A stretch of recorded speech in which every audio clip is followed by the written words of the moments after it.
우리는 지금 사도 바울의 2차 전도 여행을 지금 떠나고 있습니다. 지난주까지는 1차 전도 여행을 했던 그 역순으로 이렇게 시작을 했죠. 더베에서 시작해서 지금 루스드라까지, 거기서 디모데를 만나서 합류하는 이야기까지 우리가 함께 했습니다. 이제 바울에게는 지금 고민이 있습니다. 자, 이 2차 전도 여행을 그러면 이제는 어떻게 펼칠 것인가? 두 가지 지금 사도 바울에게는 계획이 있었어요. 첫 번째 계획은 아시아 서쪽으로, 다시 말하면 지금 지도에서 보시는 것처럼 아시아 서쪽으로 해서 1차 전도여행 때 지나갔던 그 지역에 다시 들어가서 거기서 교회를 다시 공고히 하고, 그리고 거기서 예수 믿었던 사람들을 다시 믿음으로 잘 든든하게 세워가는 그러한 방법으로 2차 전도여행을 할 것인가, 아니면 한 번도 가지 못했던 이 아시아의 북쪽으로 소위 갈라디아를 지나서 무시아로 가서 무시아에서 비두니아로 가는 방향으로 그렇게 전도를 할 것인가. 이 두 가지 계획을 놓고 기도하는 가운데 오늘 6절에 보니까 성령이 아시아로 가는 것을 막으셨다, 이렇게 되어 있어요. 그래서 지도에 제가 이 6절, 7절 말씀을 지도로 이렇게 표현을 해본 겁니다. 그래서 아시아로 가는 것을 막으셨어요. 그래서 이제는 그걸 막았으니까 이제는 7절에 보니까 이 갈라디아를 지나서 무시아로 갔어요. 그리고 이제 비두니아로 가려고 하는데 7절에 보니까 그 비두니아로 가는 것도 허락지 않으셨다, 이렇게 되어 있어요. 그러니까 사도 바울은 두 길을 다 계획하고 있었는데 그게 다 막힌 거예요. 그러니까 바울의 입장에서 본다면 조금 난처한 상황이죠. 충분히 바울은 생각하고 그리고 고민하면서 기도하면서 이렇게 결정을 한 거거든요. 여러분 보세요. 지금 바울이 1차 전도여행 때 갔던 그 지역을 다시 돌면서 교회를 공고히 하자. 여러분 이 생각이 잘못됐습니까? 문제 있습니까? 여러분 표정이 상당히 문제 있어 보입니다. 문제 있습니까? 잘못했어요? 아니죠. 자, 그러면 한 번도 가보지 못했던 아시아 북쪽으로 가자. 갈라디아로 가서 두아디라로 가자. 여러분 이것도 잘못됐습니까? 전혀 잘못되지 않았어요. 그런데 길이 막혔다라고 하는 거예요. 여러분 사도 바울이 결정한 것이 인간적인 것도 아니고 욕심도 아니고 어떤 이익을 위해서 한 것도 아니고 오직 하나님의 복음을 전하기 위해서 A로 갈 거냐 B로 갈 거냐를 결정했을 뿐인데 다 막혔어요. 여러분 이러한 상황에서 우리가 자칫 잘못하면 소위 시험이라고 하는 것이 들게 되죠. 내가 이렇게 열심히 하는데 하나님께서 왜 길을 막으시는 거야? 이렇게 우리가 의아해하게 되고요. 내가 결정한 것이 정말 잘못된 거라면 내가 도무지 생각해도 잘못된 게 아닌 것 같은데 왜 아무 말씀도 안 하시고 그냥 맡기만 하시는 거야? 아무리 생각해도 난 틀리지 않았어. 난 내가 결정한 대로, 난 계획한 대로 갈 거야. 이런 식으로 우리가 태도를 보일 때가 있어요. 여러분 오늘 핵심적인 주제는 바로 이것입니다. 여러분의 계획이 뜻하는 대로 되지 않고 그리고 막혀 있을 때 우리가 어떤 자세, 어떤 태도를 보여야 하는지를 우리는 오늘 이 말씀을 통해서 듣게 될 것입니다. 여러분 미로 게임 여러분 아시죠? 미로 게임 어릴 때 해보셨죠? 미로 게임 해봤어요? 안 해봤어요? 해봤죠. 저도 어릴 때 미로 게임을 참 많이 했던 것 같아요. 근데 한 번은 하다가 다 길이 막히는 거예요. 그래가지고 짜증이 나가지고 나 안 해! 그리고 연필을 던져버리고 그냥 미로 게임 그 게임북을 던져버렸어요. 그런데 어떤 친구들은 유독 이 미로 게임을 참 잘하는 친구들이 있었어요. 그래서 그 아이들이 처음에는 야, 쟤는 나보다 머리가 좋은가 보다. 그래서 미로 게임을 잘하나 보다. 그렇게 생각했었어요. 근데 자세히 보니까 이 친구들이 나보다 머리가 좋았던 게 아니고 뭐냐면 얘네들은 길이 막히잖아요. 그러면 막혔네 하고 그냥 다시 찾아가는 거예요. 근데 나는 막혔으면 왜 막혔지? 왜 그래? 이거 잘못된 거 아니야 이거? 짜증나. 그래서 나는 막 화를 내고 있더라는 거죠. 근데 미로 게임을 잘하는 애들은 하나도 화를 내거나 짜증을 내지 않는 거예요. 감정을 드러내지 않는 거예요. 여러분, 길이 막혔을 때 여러분 화를 내지 말고 다시 새로운 길을 찾아 나서면 되는 거예요. 사도 바울은 지금 2차례나 길이 막혔지만 불편해하거나 낙심하지 않았어요. 왜 막으셨지? 내가 뭘 잘못했나? 아니 하나님이 나를 좀 못 믿어하시나? 지금 바나바가 가는 그 길이 맞는 건가? 그래서 바나바는 더 잘 가게 하고 내가 하는 길은 지금 막으시는 건가? 비교하지도 않아요. 바울은 어떻게 합니까? 하나님께서 우리의 길을 막으신 것은 우리가 모르는 하나님의 계획이 있으신 거야. 그렇게 생각하면서 분을 내거나 답답해하거나 억울해하지 않았어요. 여러분, 오늘 여러분의 인생이 지금 계획대로 잘 되고 있습니까? 그러면 그것도 은혜입니다. 근데 만일 여러분의 뜻대로 지금 되지 않으십니까? 여러분 속상해하거나 불평하지 마시고 그것도 하나님의 뜻임을 믿고 잠잠히 기다리시기를 주님의 이름으로 축원합니다. 그러면 처음에는 하나님의 뜻을 잘 모르기 때문에 혼란스러울 수 있어요. 혼란스러울 수 있지만 바울에게 하셨던 것처럼 언젠가는 당신의 그 의도와 계획을 말씀하신다는 거예요. 어느 때는요 끝까지 말씀 안 하실 때도 있어요. 그래서 내가 이쪽으로 가려고 했는데 이 길이 막혀서 어쩔 수 없이 마지못해서 나는 이 길로 가고 있으면서도 난 이게 아닌데 여기가 아닌데 이 길이 아닌데 막 그러면서 억울해하면서 막 가요. 근데 한 번도 하나님께서 그 계획을 말씀하지 않으세요. 그런데 언제 말씀하는지 아세요? 내가 거기에 딱 도달했을 때. 도달해 보니까 내가 계획했던 것보다 더 좋은 길이었어요. 그것을 우리가 그 마지막 그 지점에서 알게 될 때가 참 많이 있어요. 여러분 따라합시다. 그때 그 길을 막아주셔서 감사합니다. 여러분 이 고백을 여러분 듣는 순간, 고백하는 순간 여러분의 인생이 쫙 떠오르죠? 떠오르죠?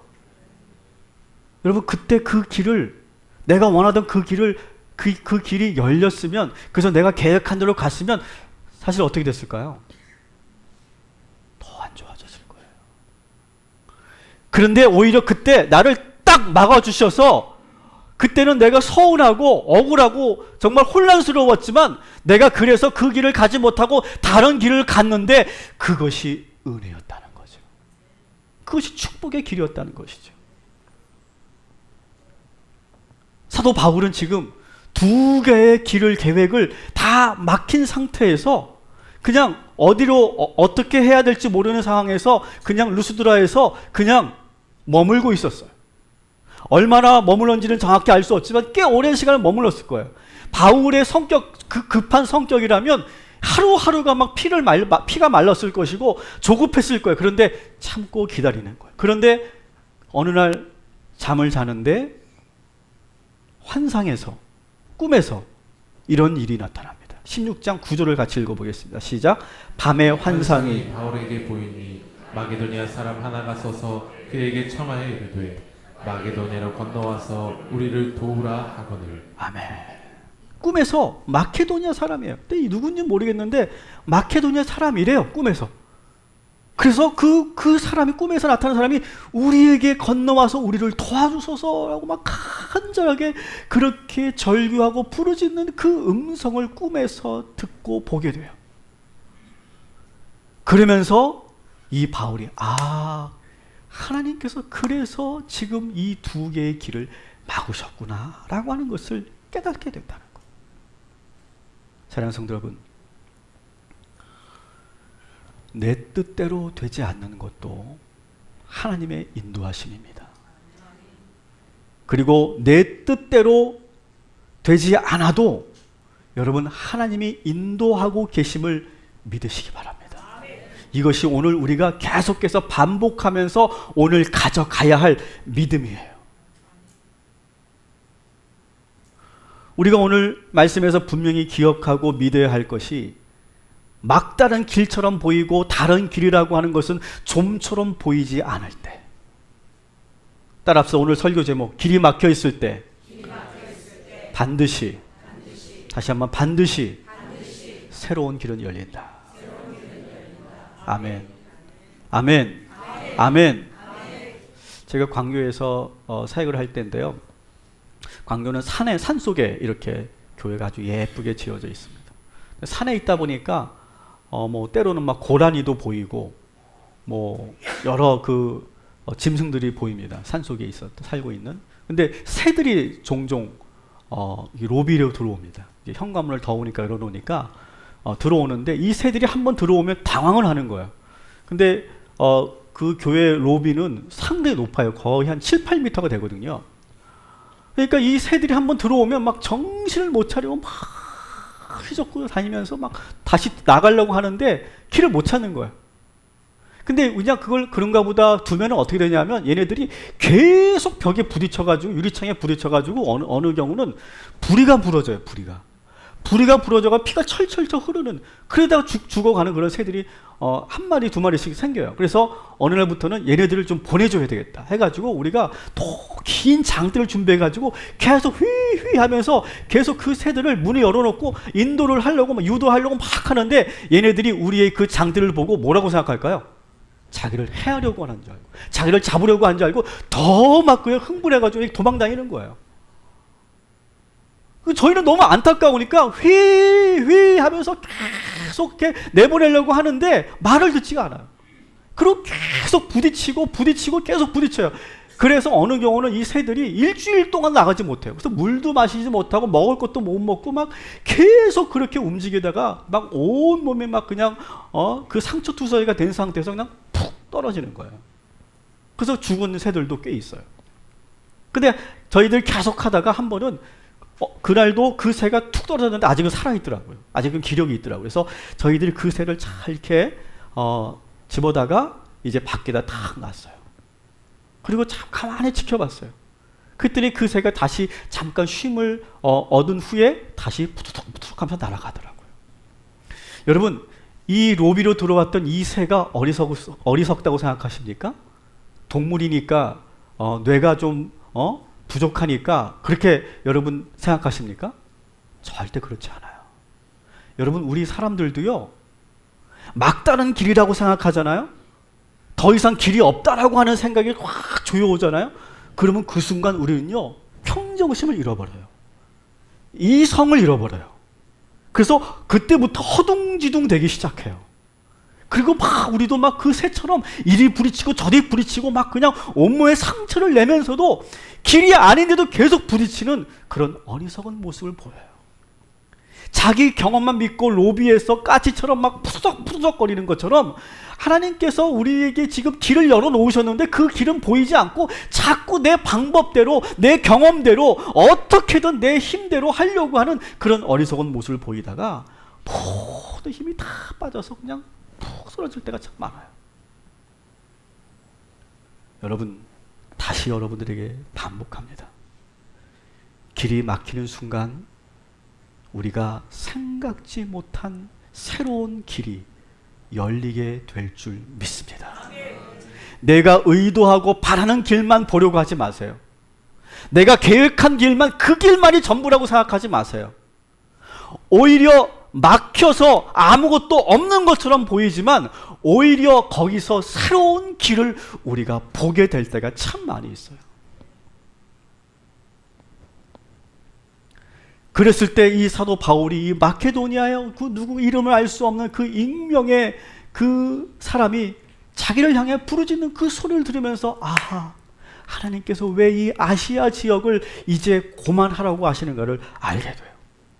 그래서 바울이 이제 아시아 선교, 다시 말해 이 터키 지역 선교를 그만두고 이제 유럽 선교를 이제 본격적으로 시작하게 됩니다. 근데 사실은 이 유럽 지역은 아주 낯선 곳이죠. 복음이 아직 들어가지 않은 불모지와 같은 곳이에요. 그리고 바울도 자주 가보지 못했을 거예요. 아마 어쩌면 한 번도 가보지 못했을 수도 있어요. 그렇기 때문에 이 바울도 익숙한 지역, 자기의 고향이 있는 다소가 있는 그런 지역, 아시아 지역을 중심으로만 나는 복음을 전해야 되겠다라고 생각했는데, 하나님께서는 아예 이 바울을 새로운 곳으로 자꾸 떠미시는 거예요. 낯선 땅으로 인도하시는 거예요. 그래서 이 바울이 어디로 갑니까? 11절 12절 같이 읽겠습니다. 시작. 우리가 드로아에서 배를 타고 떠나 사모드라게로 직행하여 이튿날 네아폴리로 가고 거기서 빌립보에 이르니. 아멘. 다 지도를 보시면 이제 이 드로아에서 배를 타고 네아폴리로 가서 빌립보, 보이시죠? 맨 꼭대기에 빌립보에 이릅니다. 근데 이렇게 제가 노랗게 이렇게 영역을 표시한 이 지역이 바로 유럽이죠. 지금 여러분이 보시는 이 사도 바울이 주로 활동했던 곳은 아시아 지역, 다시 말하면 터키 지역이에요. 이 지역을 넘어서서 이제 유럽을 향하라고, 나아가라고 지금 하는 거예요. 근데 아까도 말씀드렸지만 이 유럽은 완전히 상황이 다른 곳이에요. 여기에는 아는 사람도 없고 더구나 유대인도 없는 곳이에요. 복음은 아예 들어가지도 않았던 곳이에요. 그러니까 빌립보에 딱 이르렀는데 바울이 지금 어디로 어떻게 가야 할지 모르는 거예요. 사도 바울이 뭐라고 합니까? 아브라함이 갈 바를 알지 못했다 이렇게 말하죠. 지금 이제 유럽으로 가는 방향은 잡혀져 있어요. 그런데 이 빌립보에서 어디로 가야 될지 갈 바를 알지 못하고 지금 난처해하고 있어요. 그래도 혹시 유대인들이 그래도 좀 한두 명은 있지 않을까? 그래서 회당을 찾는데 회당이 없어요. 여러분, 회당은 그래도 유대인들이 어느 정도 정착하고 살고 있을 때나 회당이 있는 곳인데 회당도 없어요. 그러면 회당이 없을 정도면 그래도 유대인들이 전혀 없지 않다면 그래도 소수라도 모여 있으면 뭐라도 있냐면 기도하는 곳, 기도처라도 만듭니다. 그래서 그 기도처에서 모여져서 그것이 회당이 되는 거거든요. 그래서 기도처라도 어디 한번 찾아봐야 되겠다. 안식일이 되어서 이제 기도할 곳이라도 찾아봐야 되겠다라고 생각하고 13절에 안식일에 기도할 곳이 있을까 하여 문 밖 강가로 나갔어요. 왜 강가로 나갔냐면 사도 바울은 사실 대부분의 유대인들의 회당과 기도처는요, 강가 그 주변에 세워졌거든요. 그래서 그들이 안식일을 지키고 명절을 지킨 후에 반드시 그 강가에서 정결 예식을 행했기 때문에 항상 강가에 가면 회당과 기도처가 있었어요. 그래서 그 강가로 가봤던 건데 역시나 기도처가 없는 거예요. 기도처가 없다는 건 뭐예요? 유대인들이 극히 없다는 거예요. 극히 드물다는 거예요. 아직 만날 수가 없을 정도였다는 거예요. 근데 그 강가에 보니까 유대인들은 없고 누구만 있습니까? 13절에 보니까 모인 여자들만 있어요. 근데 이 여자들에게 이 바울이 다가갑니다. 그리고 아주 서투른 헬라어로 그들에게 말을 겁니다. 여러분 상상해 보세요. 아주 낯선 남자가 아주 서투른 말로 여자들끼리 다 모여 있는데 제 말 좀 이렇게 여러분 말을 건다고 생각해 보세요. 그럼 여자도 어떻게 할까요? 뭐야? 왜 그래? 근데 또 문제는 이 사도 바울은 못생겼어. 바울이 또 안타까운 부분이 못생겼어. 더구나 또 어때? 키도 작아. 전 믿습니다. 저보다 더 작았다고 전 믿습니다. 키도 작아. 그리고 못생겼어. 그리고 여러분 이 전도자들의 그 행색을 생각해 보세요. 거의 그짓골이거든요.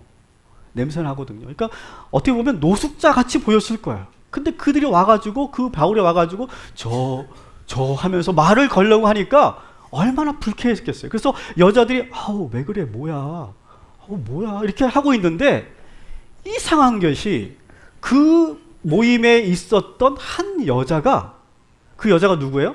루디아라고 하는 여자인데 이 루디아는 이상하게 그 사람이 범상치 않게 여겨지는 거예요. 그리고 저 하면서 이 사도 바울은 모르긴 몰라도 모태솔로였다 이렇게 말합니다. 결혼을 안 했기 때문에, 그리고 생긴 게 그랬기 때문에 연애도 안 해봤을 것이다 이렇게 생각이 듭니다.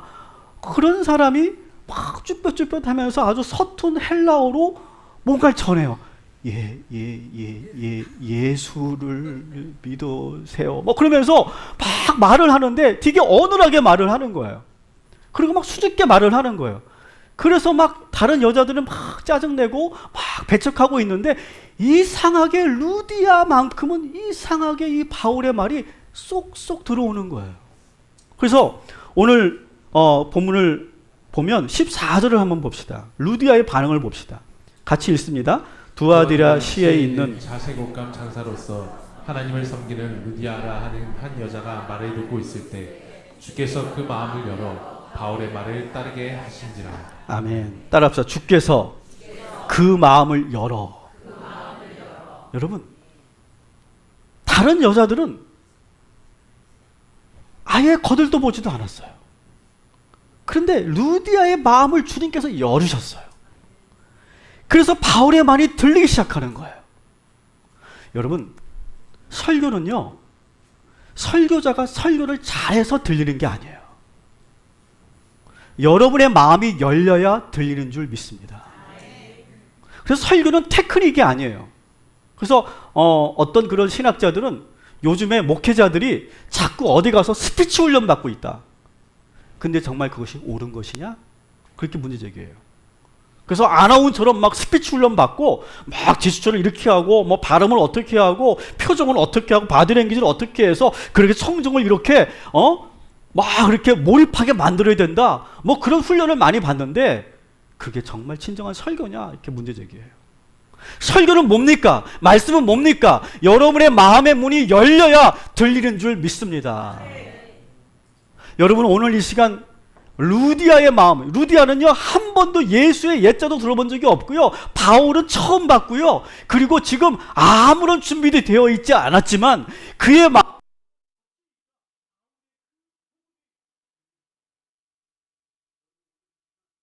이 설교자의 설교를 얼마나 잘하나 보자 평가하지 마시고 여러분의 마음을 열어달라고 주님께 기도하고 사모하며 이 말씀을 들으시기를 주님의 이름으로 축원합니다.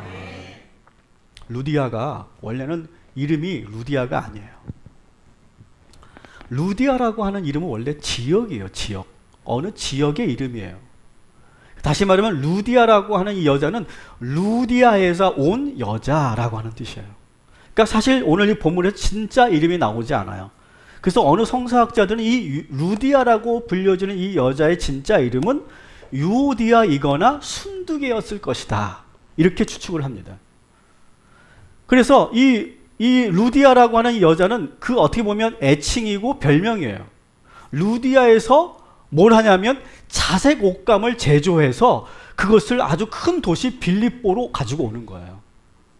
근데 이 자색 옷감은 어떤 것이냐면 로마 황실에서만 쓰이는 그런 옷감이에요. 그래서 황실의 왕족들만 입는 옷감이기 때문에 그 도시에서 사는 사람들 가운데는 부자들이 많잖아요. 장사하면서 비즈니스하면서 많은 돈을 번 사람들 있잖아요. 그 사람들은 야, 우리도 저 황실이 입는 저 옷을 한번 입어보자. 우리도 저 색깔을 한번 사용해보자 해서 그 자색 옷감을 자기들이 고가로 주고 사는 거예요. 그래서 이 자색 옷감 장사 루디아는 많은 돈을 벌어요. 근데 그의 이름은 진짜 이름이 루디아가 아니다. 루디아에서 온 여자. 그러니까 우리나라로 본다면 파주에서 온 여자는 뭐예요? 파주댁. 안성에서 오면 안성댁. 그죠? 그런 거랑 똑같은 거예요. 진주에서 오면 진주댁. 그런 거예요. 그래서 정확하게 말하면 이 루디아는 정확하게 말하면 루디아댁인 거예요. 루디아댁. 사실 여러분, 이 장사에 닳고 다른 사람이잖아요. 그래서 그 사람은 딱 사람을 보면 알 거예요. 그죠? 딱 사람은 스캔이 딱 되죠. 여러분도 이제 한 50 이상 되신 분들 딱 보면 사람은 스캔 되잖아요. 그죠? 한번 쫙 보면 어떤 스타일이구나, 어떤 사람이구나. 한번 1분만 대화 나눠보면 딱 저 사람 성격도 알고 딱 그러잖아요. 루디아도 아주 노련한 사람이거든요. 그래서 사실 사도 바울이 딱 왔을 때 그냥 스캔을 딱 하니까 별 볼 없는 사람인데 이상하게 마음이 끌리더라는 거예요.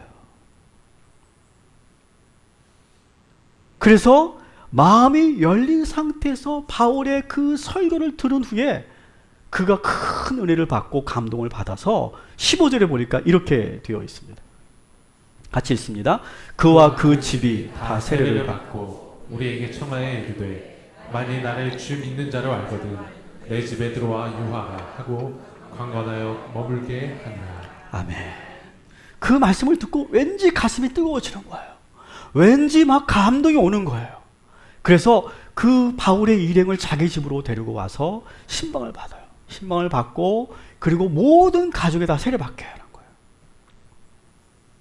그리고 나서 아주 결정적인 말을 하죠. 바울 선생님, 저희 집에 들어와서 유하십시오. 사실은 바울은 지금 기도할 것도 없을 뿐만 아니라 지금 이 빌립보에서 어디서 오늘 밤을 보내야 될까? 이제 여기서 이제 어떻게 이제 복음을 전하기 위해서 어떻게 이 베이스 캠프를 만들어야 될까? 그런 고민이 있었는데 바울이 말을 꺼내기도 전에 이 루디아가 먼저 제안을 하는 거예요. 여러분, 바울의 입장에서는 어땠을까요? 마음이 너무너무 기뻤을 거예요. 그래서 이 고린도전서 16장 18절에 보면 바울에게 시원한 마음을 준 많은 동역자들을 생각하면서 이렇게 회상하고 있습니다. 같이 읽습니다. 그들이 나와 너의 마음을 시원하게 하였으니 그러므로 너희는 이런 사람들을 알아주라. 아멘. 루디아의 말을 듣는 순간 가슴이 시원해지는 거예요. 내가 정말 바랬던 건데 내가 이것을 좀 부탁을 하면 상대방이 좀 부담을 느끼거나 거절을 하면 상처가 되잖아요. 그래서 말은 못하고 이렇게 가만히 있었는데 선생님, 저희 입에 유하십시오 라고 말을 하는 순간 이 바울의 마음이 시원해지고 그리고 정말 하나님의 역사하심은 정말 위대하구나. 그것을 마음속으로 아마 그렇게 고백하고 기도했을 거예요. 저는 오늘 이 말씀을 묵상하면서는 저의 이야기라고 생각이 들었어요. 저의 이야기. 저는 오늘 이제 이 동탄 꿈의 교회가 설립된 이 과정을 제가 좀 이렇게 여러분들에게 소개하고 말씀을 마치려고 하는데, 사실 저는 이 동탄이라고 하는 곳이요, 저에게는요 빌립보 같은 곳이었어요. 저는 꿈에도 여기에서 제가 이렇게 개척교회를 할 거라고는 생각도 안 했어요. 여러분들은 이게 동탄 신도시가 생긴다고 해서 몇 년 전부터 땅 보고 그리고 아파트 언제 분양하나 보고 그리고 당첨일 생각해서 그렇게 막 계획하고 왔죠. 저는 한 번도 동탄에 대해서 생각해 본 적이 없었어요. 제가 생각했던 곳은 어디냐? 제 고향 서울 화곡동이었어요. 거기에 중대형 교회가 있었는데 그 교회에서 청빙 제안이 있었고 제가 최종까지 갔었어요. 그리고 마지막 최종 인터뷰를 마치고 그리고 이제 목사님 설교 한번 해주시고 설교를 전 교인이 듣고 나서 저희가 결정하겠습니다. 조금만 기다려 주십시오 라고 하는 상황까지 제가 갔었어요. 여러분, 제가 그 교회에서 설교를 했으면 제가 합격을 했을까요? 못했을까요? 반응이 왜 이러지? 반응이 왜 이래? 제 교만이 아니라 자신이 있었어요. 제가 기도하고 있었어요. 근데 한 번은 김학주 목사님이, 김 목사, 나는 요즘에 분리개척을 놓고 기도하고 있고 분리개척을 놓고 기도하는 가운데 하나님께서 이 동탄 땅을 자꾸 떠오르게 하신다. 근데 나는 잘 모르겠어. 근데 자꾸 기도하는데 동탄 땅을 보여주면서 자꾸 김 목사 얼굴이 오버랩이 되네. 그러는 거예요. 제 속으로 그러시면 아니 되옵니다. 제가 부목사 생활을 하면서 제가 입에 달고 살았던 말이 있어요. 나는요 개척교회 스타일이 아니에요. 개척교회 스타일이 아니에요. 저는요 개척교회 스타일이 아니고요. 저는 그냥 기존에 있는 교회에 청빙받아서 그 교회에서 안정되게 부드럽게. 전 그렇게 목회하는 게 제 스타일입니다. 개척? 저는 없는 것에서 뭔가를 만드는 것 저는 못하는 사람이에요. 그런 말을요 제가 수백 번 했을 거예요. 근데 하나님은 내가 그렇게 얘기를 했으면 말한 대로 된다면서요. 말한 대로 되지 않고 자꾸 이상하게 몰려가는 거예요. 근데 그러면서 뭐라고 말씀하면 그렇다고 뭐 내가 가라는 건 아니고 내 마음이 그렇다고. 근데 저는 16년 동안 부목사로 살면서 담임 목사님의 뜻을 한 번도 거역한 적이 없어요. 저는 이미 그렇게 훈련이 돼 있는 사람이에요. 그 다음부터 자꾸 마음에 부담이 오는 거예요. 그래서 자꾸 눈을 감고 이제 화곡동을 놓고 기도하고 있는데 자꾸 동탄 땅이 보이는 거예요.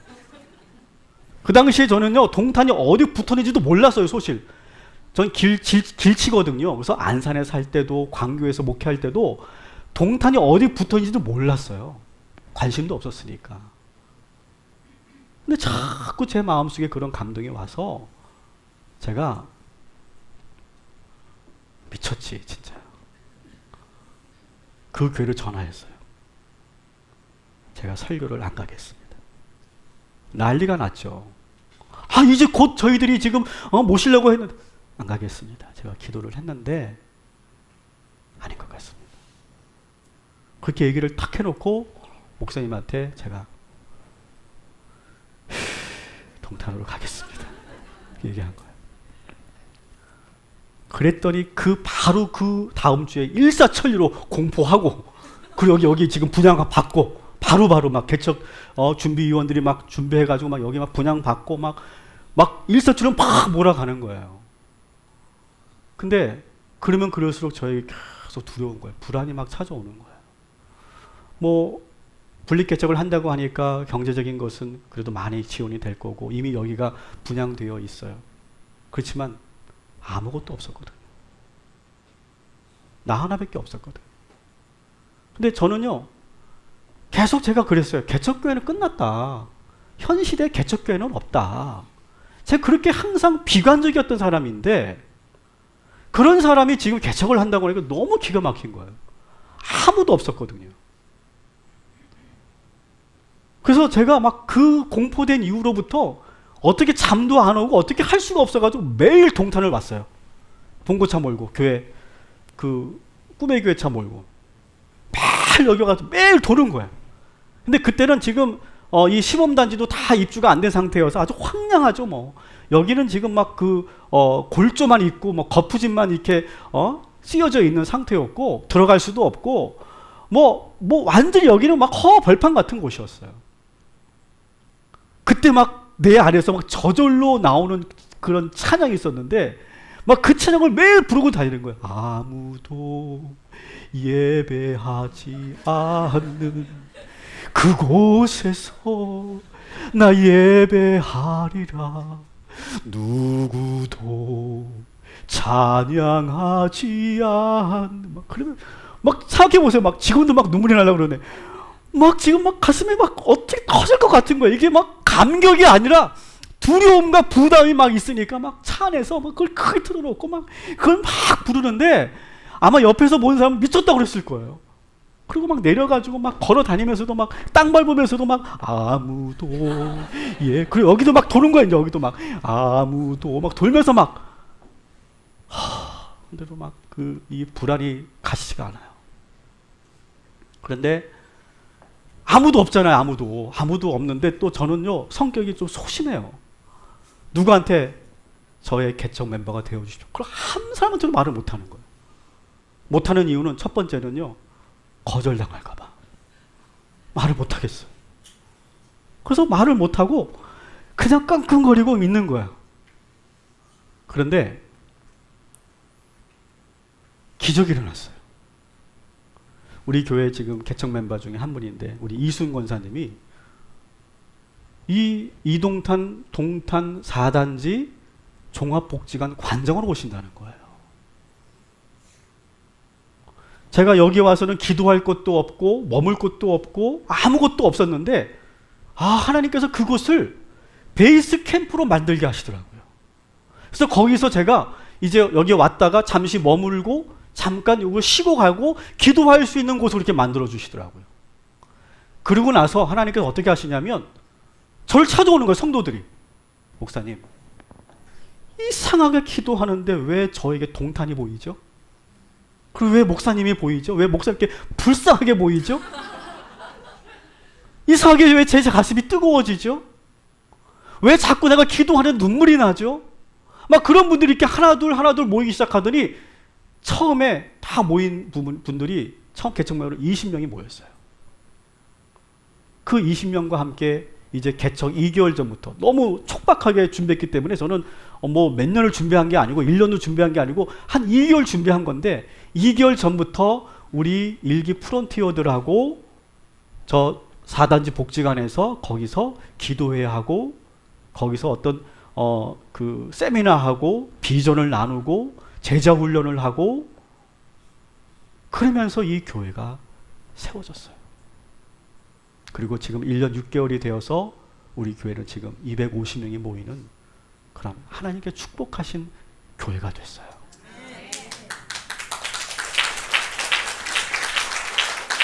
저는 이 간증을 여러분에게 드리는 이유는요, 저는 확실해요. 아무것도 없을 때 하나님께서 역사하십니다. 그리고 길이 막혔을 때 그때 새로운 길이 열립니다. 여러분 믿으십시오. 화내지 마십시오. 속상해하지 마십시오. 억울해하지 마십시오. 우리 청년들, 여기 청년들 있죠? 여러분들이 계획한 대로 지금 안 갈 수 있어요. 내가 원하는 직장이 아닐 수 있어요. 괜찮아요. 괜찮아요. 얼마든지 길이 있어요. 여기서 사업하시다가 어려움에 처하시고 여러분이 계획한 대로 되지 않으신 분들 계시죠? 걱정하지 마세요. 따라합시다. 길이 막히면 반드시 길은 열린다. 여러분 믿으시기 바랍니다. 그리고 한번 여러분 상상이 아니라 기억을 되듬어 보세요. 여러분이 처음 그 사업을 할 때, 여러분이 처음 뭔가를 시작했을 때, 뭐 가지고 시작했습니까? 뭘 가지고 여러분 뭔가 시작해서 도전했어요? 그때는 아무것도 없었잖아요. 직원도 없었고, 자본도 없었고, 건물도 없고, 땅도 없고, 아무것도 없었잖아요. 그냥 내 몸뚱이 하나 있었잖아요. 지금 어떻게 됐어요, 여러분? 여러분에게 지금 회사도 있고, 건물도 있고, 집도 있고, 차도 있고, 많은 직원들도 있고, 많은 그런 사람들이 날 도와주고 있지 않습니까? 뜻하지 않게 길이 가고 있지 않습니까? 이거는요, 여러분, 우리가 인생을 살면서 그 누구도 다 예외일 수 없는 모두가 경험하는 거예요. 여러분, 그때 아무것도 없었을 때 하나님께서 어떻게 여러분을 부어주셨는지 한번 상상해 보세요. 여러분이 한 거라고요? 착각하지 마세요. 여러분이 한 게 아니었어요. 그때 하나님께서 부어주신 거예요. 하나님께서 붙여주신 거예요. 하나님께서 만나게 하신 거고, 하나님께서 그 문을 열어 젖히신 거예요. 그래서 된 거예요, 여러분. 착각하지 마세요. 제가 여러분들에게 이런 제안을 드립니다. 저는 이렇게 동탄 왔어요. 내가 계획해서 온 게 아니에요. 그런데 이제 알아요. 왜 하나님이 나를 이 동탄으로 인도하셨는지, 왜 사도 바울을 빌립보로 인도하셨는지, 유럽 선교를 위해서 바울을 사용하셨던 것처럼 이 동탄이라고 하는 이 도시를 복음화시키기 위해서 이 김석경 목사를 파송하셨고 이 교회를 세우셨고 우리 개척 멤버들을 세워주신 줄 믿습니다. 저는 여러분들에게 제안드립니다. 여러분 왜 이 동탄에 오셨어요? 여기서 왜 사세요? 재테크하기 위해 사세요? 부자 되기 위해 사세요? 아니면 어떤 학교 때문에 사세요? 어떤 이유 때문에 사세요? 여러분, 하나님께서 여러분들에게 사명을 주시기 위해서 이곳으로 인도하신 줄 믿습니다. 그리고 우리가 이렇게 만난 줄 믿습니다. 그리고 우리가 지금 이렇게 예배를 드리고 지금 저의 말씀을 듣고 있는 줄 믿습니다. 여러분, 교인으로 살지 마세요. 교인으로 살지 말고 사명자로 사세요. 제가 부탁드립니다. 그냥 일주일에 한 번 교회 와서 썬데이 크리스찬처럼 그렇게 살지 마시고 나를 왜 이곳에 보내셨는지, 나에게 왜 지금 이 말씀을 듣게 하시는가, 왜 내 마음에 지금 감동이 있고 뭉클함이 있는가, 하나님께 나에게 뭘 원하시는가, 그거를 여러분 가슴에 품고 고민하고 기도하는 한 주간 되시기를 주님의 이름으로 축원합니다. 그리고 한번 저의 동역자가 되어주세요. 저의 동역자가 되어주세요. 제가 처음 개척할 때 누구에게도 제가 이렇게 말하지 못했어요. 내 동역자가 되어주세요 말하지 못했어요. 상처받을까 봐. 지금 제가 여러분들에게 담대하게 말씀드립니다. 저의 동역자가 되어주십시오. 그리고 저를 믿어주십시오. 그러면 하나님께서 이곳으로 저를 보내신 그 사명을 감당하는데 여러분들과 함께 정말 행복하게, 멋있게, 위대하게 그 사명을 감당하다가 하나님께서 우리에게 칭찬하는 그런 축복의 인생을 만들어가는 저와 여러분이 되기를 주님의 이름으로 축원합니다.